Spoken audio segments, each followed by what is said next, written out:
our blog, along with a write-up of tonight's salon by Karen Daly, who's over there somewhere. Thank you, Karen. Okay. Anyone who performed tonight, who presented something, you can send a little blurb, a little description. Oh, never mind. I have your emails. I'll do it. Anyway, the monologue is entitled Mr. 515, written by Dan, and it explores the fine line between right and wrong, good and bad, and sane and insane. So welcome first-time presenter, Jolynn Carpenter.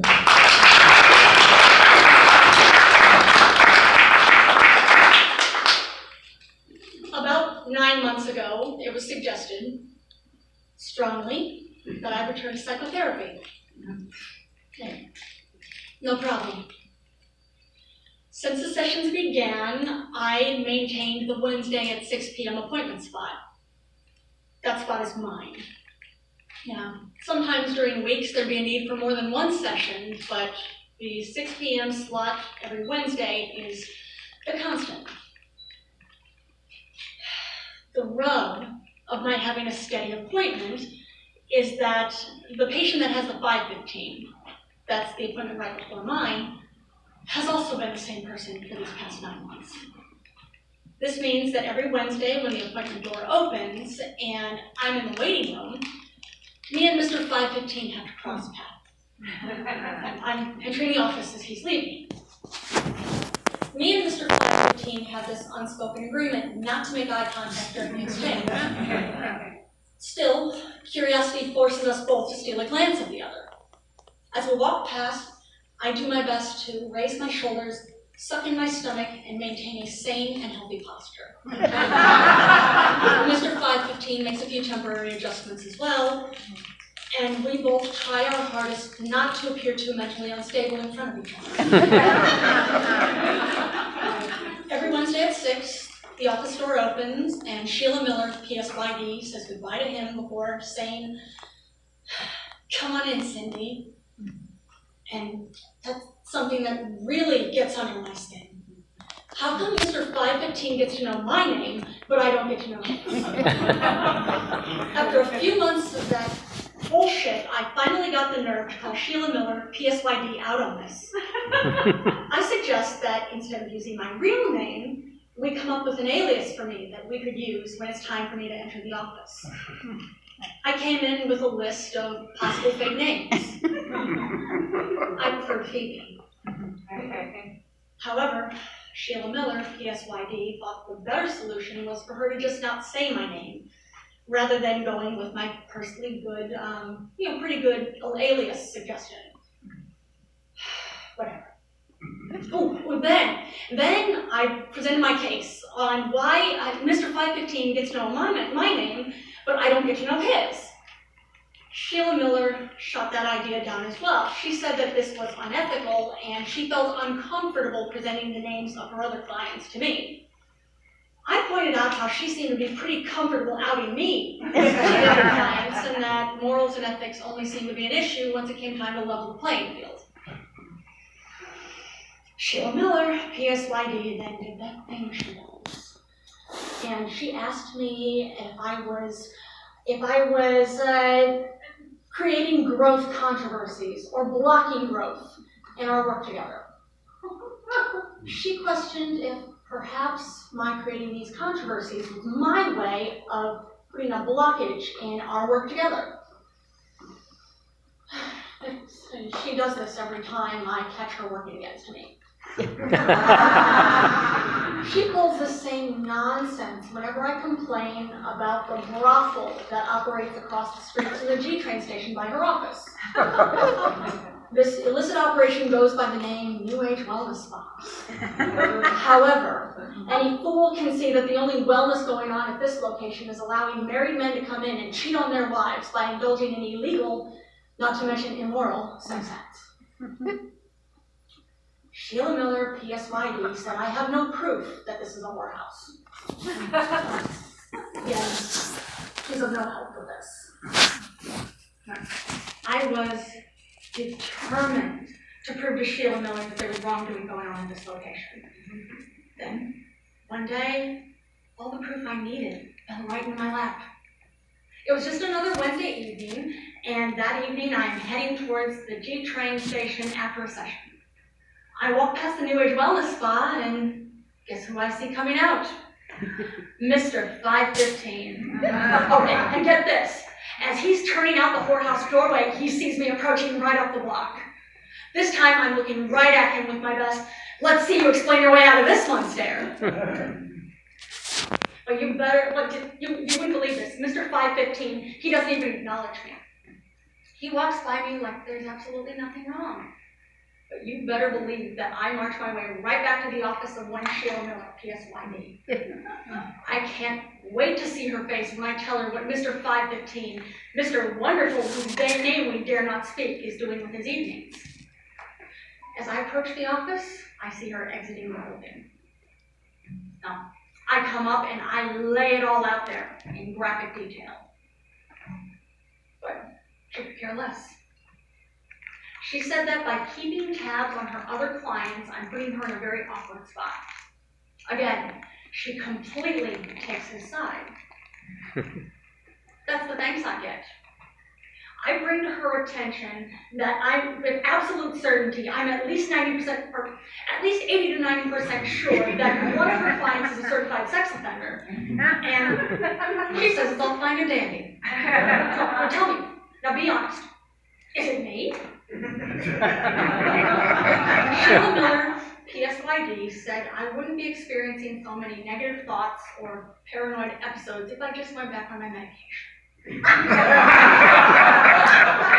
Like those are the answer to everything. This is the exact same advice that my ex gave me before I got wise to his perverted leanings. Things seemed to be going okay with him, until one day, out of the blue, he suddenly was no longer able to make himself available to me intimately.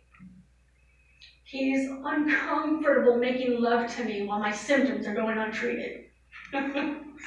Yeah, right. I'll play along. I come up to him as he's sitting on the sofa one day, going through a Land's End catalog.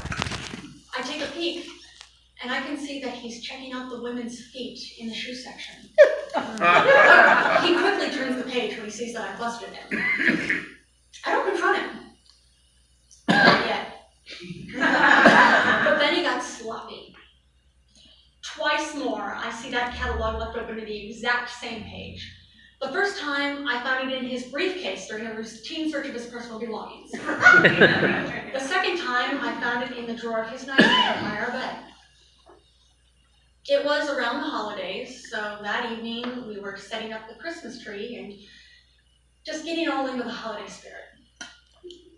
He's still acting like everything's fine and he's not some foot-licking psycho. I couldn't take it anymore. So I went straight to the bedroom and I grabbed that catalog, the exact same one that he's turned into his own personal porn magazine, and I confront the pig. Like every other deviant does, he puts on this whole denial routine, but I'm not having it, not on my watch. He starts acting all hurt, like he's the victim. He says that I've spoiled his surprise. He says that the reason he keeps looking at that page is that I've pointed out those shoes to him before and told him I liked them. You know what, yes, I had pointed those shoes out to him and told him that I wanted him to buy them for me, but not for 1 second am I going to let him turn this whole thing around on me. Next thing I know, he is pulling a box out of the closet. It's all wrapped with a bow and a whole nine. Next, I'm instructed to open it. And guess what? Inside that box are the same shoes from that catalog page. He said he had been looking forward to Christmas morning when he was going to give them to me. But now I've ruined the whole thing with another crazy accusation. And he says all of this with a straight face. Daniel Day-Lewis couldn't have done a better job. I said, the lies stop now. Get the F-U-C-K out of our home. For the sake of full disclosure, it was actually his apartment, so I was the one who had to leave. But my point had been made. He's just another one who told me I had to go on medication so I wouldn't feel anymore. so I couldn't tell when I was being played or screwed over. Everyone's answer is for me to just take a pill and all the bad will go away. Sheila Miller, PSYD, asked how I expect to be able to possibly make a full recovery if I keep making the same mistakes over and over again. She called me before our next appointment just to let me know under the condition that from now on, any discussions about Mr. 515 and any of her other clients for that matter were now off limits. Okay, Sheila Miller, PSYD. Whatever you say. That next Wednesday came, and Mr. 515 and I crossed paths again. This time, as I passed by, I have a look on my face that let the world know that it's all good. Maybe halfway into our appointment, I pretend that I'm getting a call on my cell. I act all concerned and say it's an emergency and that I have to go. I run out of the office door, and then I head towards the G-Train. Oh, but I'm not going to the G-Train. I am storming up to the doors of the New Age Wellness Spa. Oh my God. I think if Sheila Miller PSYD wants proof, then it's proof she shall have. I make a quick call before bursting my way through the door to track down that Mr. 515 for the showdown that's been waiting to happen. I come through the doors and I see a group of women that looks like they're pretending to give manicures and pedicures and skin treatments. I say, "Where are the whores?" But these sex workers are well trained, so they all just turn and look at me like, "What's this lady's problem?" Then the madam of the place comes up to me and says, "If you don't leave, we're going to have to call the police." But I flip the script around and I say, "Oh, no, I've already called the police, and they're going to be here any minute to shut down this den of iniquity." Once the officers get there, I'm in the back room tearing the place inside out, just trying to find Mr. 515, but he doesn't have the stones to show me. If I had any idea what was going to happen next, I probably would have had second thoughts about launching the ring. The officers who responded to my call had no interest in taking down hookers or pulling Mr. 515 out of whatever dark corner he was hiding in. Instead, I'm the one placed in restraints. When everybody else gets to go act with depravity and fornicate freely without care or concern, the only right I have left is the right to remain silent. I wasn't thrilled to be back in my room at the hospital. Sometimes I think that, for me, all roads lead back to that bed, the 3 meals, and the socks, the bunches of the ward. And the pills. Back to the pills. Sheila Miller, PSYD, came to visit me. She wanted to know why I never followed a plan after I get released.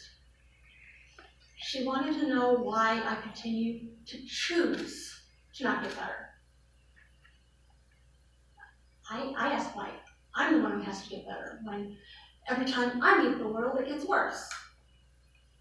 Why I'm confined to these 4 walls, and the sick, bad people get to live freely.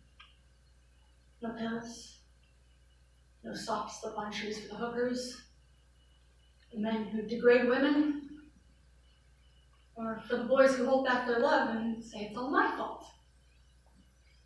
No growth accusations for Sheila Miller when she lies, keeps secrets, or silences me when I say it's all wrong. I'll play along. For now. But when I get out, I'll not find my way out. I'll tell everyone the truth. But look at all of you. You can't hear me. You don't understand. Maybe they got to all of you and you're all on pills. You can't feel it. You can't see. But I'll be back. And when I am back, I'll tell everyone the truth, including you. You have no idea. No idea at all.